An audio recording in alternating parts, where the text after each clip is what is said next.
Dear Longwood students of 2021, if you are reading this, it is the 20th anniversary of the September 11th attacks in 2001.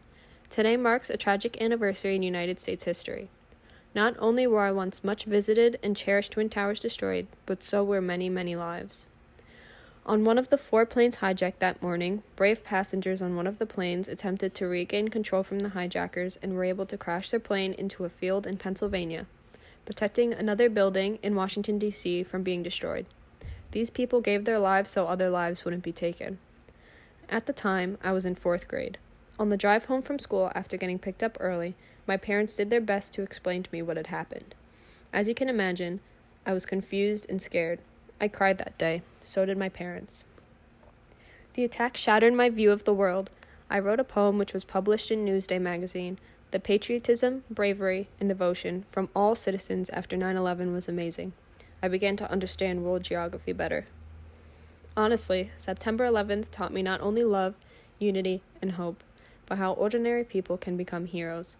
It made me more thankful than ever that I had my friends and family, but it also made me so angry to think that another person could do this. What history books don't tell you is how so many lives were changed forever. How even an 8-year-old mind wondered how Americans could be so hated, how many children would not get to know their parents. That pain won't go away, but our country won't be broken. Learn from today, do not forget, but above all, love as much as you can. Make sure people know how much they matter to you, because you just never know. Rest in peace, September 11th victims. God be with survivors. Sincerely, Cara B., 2007.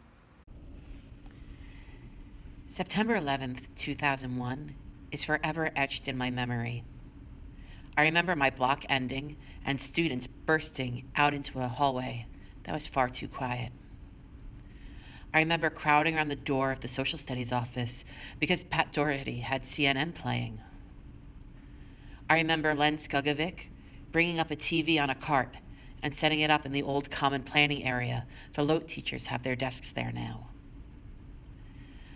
I remember watching the first tower fall on that same TV, and then trying to find a way to go teach my next class. I remember being home in my little apartment in Middle Island and watching the news.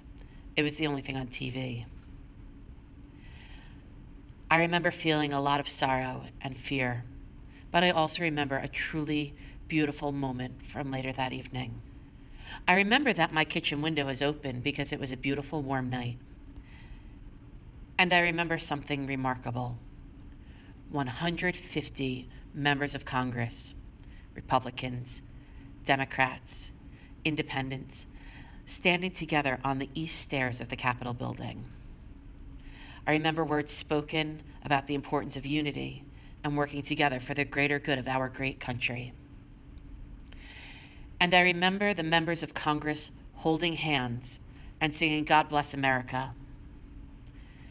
And I remember hearing the voices of my neighbors coming through the open window and realizing that I too was singing.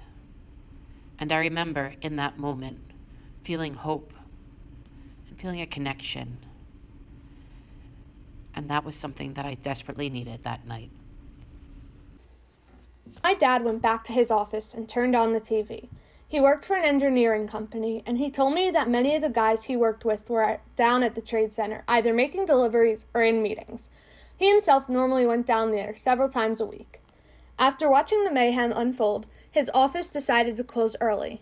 He said he was one of the last to leave because he had to set up phones, and so he left around 1 p.m. When he got outside, he learned that there were no subways or trains leaving or entering the city. He said he had never seen so many people so scared and confused. It was as all of New York was at a standstill.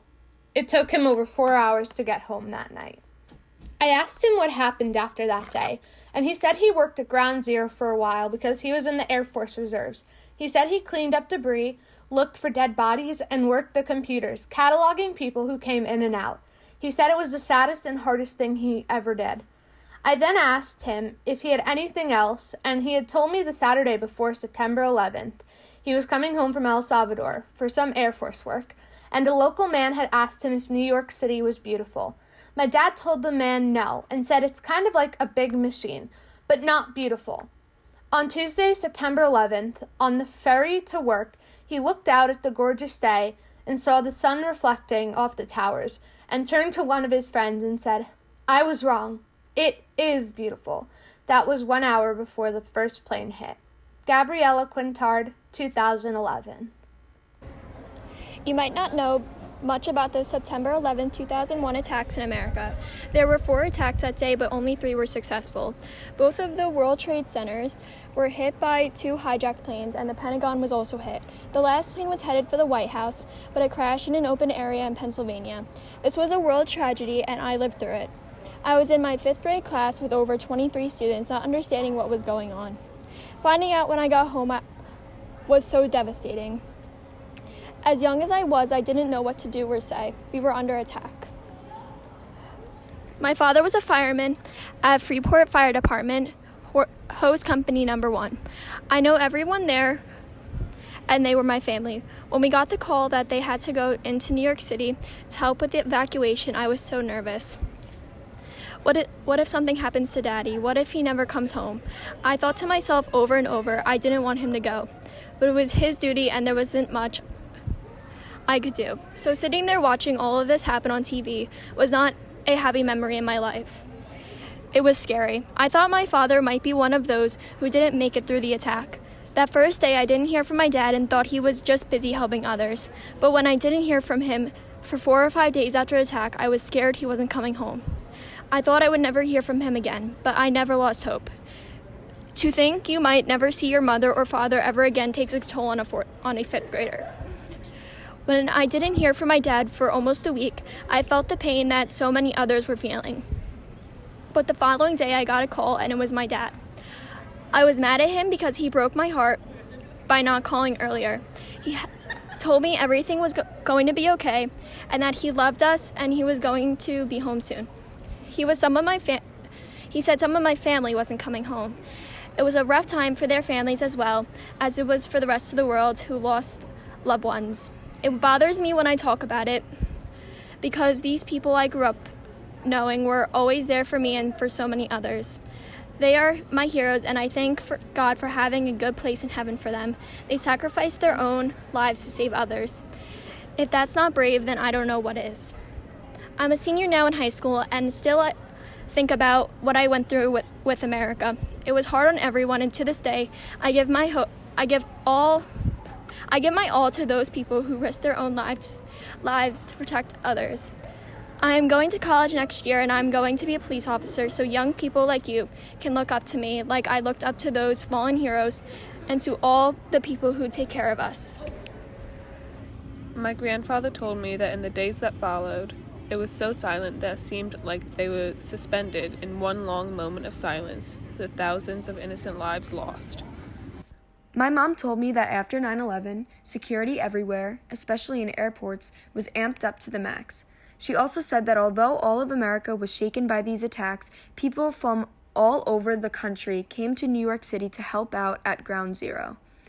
Clothing drives were started, as were food drives and blood drives. Trained medical personnel were at the scene trying to help people who were hurt. That day, Americans learned that we are susceptible to attacks, but also that we are resilient. The sheer amount of people who helped out during and after these attacks was brilliant. We started to rebuild out of the rubble rather than crumbling in the face of adversity. My father said he worked tirelessly from that Tuesday morning into Wednesday's early hour and did not return to our house until Friday morning. He and his fellow firefighters searched and dug through debris trying to find buried survivors. They ended up rescuing no one. My father had several physical alignments from working on that pile. They continue to affect him this day. He also still hasn't been able to get back down to the site because he doesn't want to forget, but at the same time, he doesn't want to remember. Being at the site would bring back the bad memories of what he saw and experienced that day and days after. He often thinks of the people who died. Brian Dorre, class of 2007. After 9/11, security in the U.S. had increased tenfold. The foundation of the TSA and the passing of the Patriot Act changed what life was like for Americans. The liberties of air travel and the right to privacy changed. At my dad's job, he is a pilot. They changed the silverware to plastic, and now all the regulations on flights are a lot stricter. There are mandatory searches before people can get on flights. Their luggage is screened. There are restrictions on what can be carried onto flights. They even search your shoes. Many flights also have a federal air marshal on them to help them in situations if someone becomes a threat to the plane. Aiden, Vega, 2015. It's so important that you don't blame a whole group of people for this attack. The only way for us as a nation to move on is to forgive. I hope this letter, my first-hand experience, has given you some insight to such a historical day in our country's history. Never forget history. It happens every day. As horrible a day as 9/11 was, everyone in America, especially near the sites of devastation, found a way to come together and help. Construction workers, police, the military, firefighters, spies, any sort of trade, even civilians all joined forces to rebuild. The United States really reorganized and regrouped quickly. It was a time of mourning, but it was also a time flushed with American pride and love. The fire department lost many heroes that day. Many joined because of that day as well. And that's what I tried to take out of it. Not the hatred and evil of the attacks, Mike says. Especially since 9/11, I've tried to focus on loving and appreciating all of life. Dear future students, the past is important to remember because it shapes our present and our future. 9/11 was one of the most tragic things that happened to the United States. Remember what the brave men and women did to save as many people as they could from the towers that day. Those people are true heroes and should be remembered. Please don't think of this as just an event that happened. Instead, think about all the people who gave their lives to help others. Even people who were not firefighters or police ran into the burning buildings to help other people escape. I hope we can remember these lessons of the importance of helpfulness, kindness, and humanity, and apply them to the future to make the world a better place. Sincerely, Robert Smith, 2007. Unified. They cannot divide us. Instead of terror, they sparked the pride. Plus, every man. We're digging deep inside of us, searching for the wisdom we learned, searching for enlightenment earned. So raise your hands and come to your feet. Terrorists, they cannot defeat America. We're still standing tall. Never forget and always recall, democracy came under siege. So remember and learn from this date of 11 September.